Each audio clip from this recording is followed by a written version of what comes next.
Hello বন্ধুরা, আজকে আমি তোমাদের সাথে দশম শ্রেণীর তৃতীয় অধ্যায়ের প্রতিরোধ ও বিদ্রোহ বৈশিষ্ট্য বিশ্লেষণ অধ্যায়টি নিয়ে কিছু গুরুত্বপূর্ণ প্রশ্ন উত্তর আলোচনা করব। প্রাপ্য থেকে বঞ্চিত হলে মানুষ প্রতিবাদ করে। যুগ যুগ ধরে এই প্রতিবাদ, প্রতিরোধ আর বিদ্রোহের গল্প আমরা কম বেশি শুনে আসছি। অত্যাচার, অন্যায়, অবজ্ঞা, অবমাননা, বঞ্চনা, দমন, পীড়ন ইত্যাদি কেউ সারা জীবন ধরে সহ্য করেনি। তা কৃষক, উপজাতি বা অন্য কোনো সম্প্রদায়ের হোক, দীর্ঘদিনের পুঞ্জীভূত অসন্তোষের বিস্ফোরণ ঘটে। বিদ্রোহের মাধ্যমে তাদের মনে দেশলাই কাঠির মতো, বারুদের মতো হঠাৎ জ্বলে ওঠে প্রতিরোধ আর বিদ্রোহের আগুন।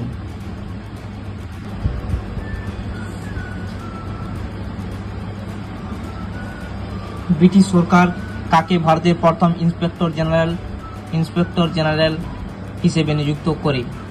জার্মান বনাঞ্চল বিশারদ ডেইট্রিক ব্যান্ডিসকে ব্রিটিশ সরকার প্রথম ইন্সপেক্টর জেনারেল হিসেবে নিযুক্ত করে? কার প্রচেষ্টায় কত খ্রিস্টাব্দে ভারতে ফরেস্ট সার্ভিস গঠিত হয়? ডেইট্রিক ব্যান্ডিসের প্রচেষ্টায় 1864 খ্রিস্টাব্দে ইন্ডিয়ান ফরেস্ট সার্ভিস গঠিত হয়। কার প্রচেষ্টায় কত খ্রিস্টাব্দে অরণ্য আইন পাস হয়? ডেইট্রিক ব্যান্ডিসের প্রচেষ্টায় 1865 খ্রিস্টাব্দে অরণ্য আইন পাস হয়।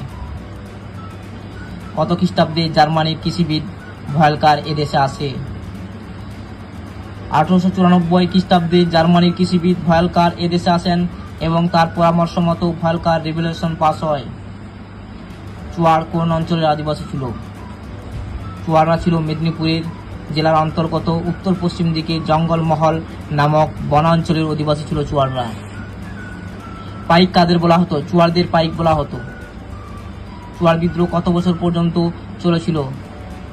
1768 থেকে 1769 খ্রিস্টাব্দ থেকে 1799 পর্যন্ত। চুয়ার পর্যন্ত 30 বছর ধরে এই চুয়ার বিদ্রোহ চলে। চুয়ার বিদ্রোহে কয়টি পর্বে ভাগ করা হয়? চুয়ার বিদ্রোহ দুইটি পর্বে ভাগ করা হয়। প্রথম পর্বটি 1768 থেকে 1790 খ্রিস্টাব্দ আর দ্বিতীয় পর্বটি 1798 থেকে 1799 খ্রিস্টাব্দ। চুয়ার বিদ্রোহে কে প্রথম ঘোষণা করে? 1768 খ্রিস্টাব্দে ঘাটশিলার জমিদার বা ধলভূমের রাজা জগন্নাথ সিং প্রথম চুয়ার বিদ্রোহ ঘোষণা করে। কত খ্রিস্টাব্দে ধাদকার শ্যামাগঞ্জনের নেতৃত্বে চুয়াররা আবার বিদ্রোহী হয়ে ওঠে? 1771 খ্রিস্টাব্দে ধাদকার শ্যামাগঞ্জন এর নেতৃত্বে চুয়াররা আবার বিদ্রোহী হয়ে ওঠে। চুয়ার বিদ্রোহকে দ্বিতীয়বার ঘোষণা করে? চুয়ার বিদ্রোহ দ্বিতীয়বার ঘোষণা করে রাজা দুর্জন সিং এবং রানী শিরোমণি। মেদিনীপুরের লক্ষ্মীবাই নামে পরিচিতি কে? মেদিনীপুরের লক্ষ্মীবাই নামে পরিচিতি রানী শিরোমণি। এই কোশ্চেনটি ভেরি ইম্পর্টেন্ট। চুয়ার বিদ্রোহে কারা চুয়ারদের গোলা বারুদ অস্ত্র দিয়ে সাহায্য করে? কর্ণগড়ের রানী শিরোমণি এবং নাড়াজারের রাজা আড়াল থেকে চুয়ারদের গোলা বারুদ অস্ত্র দিয়ে সাহায্য করেছিল। চুয়ার শব্দটি কোথা থেকে এসেছে? চুয়ার শব্দটি চার থেকে এসেছে। কোম্পানি শাসনকালে প্রথম আদিবাসী বিদ্রোহ হলো চুয়ার বিদ্রোহ।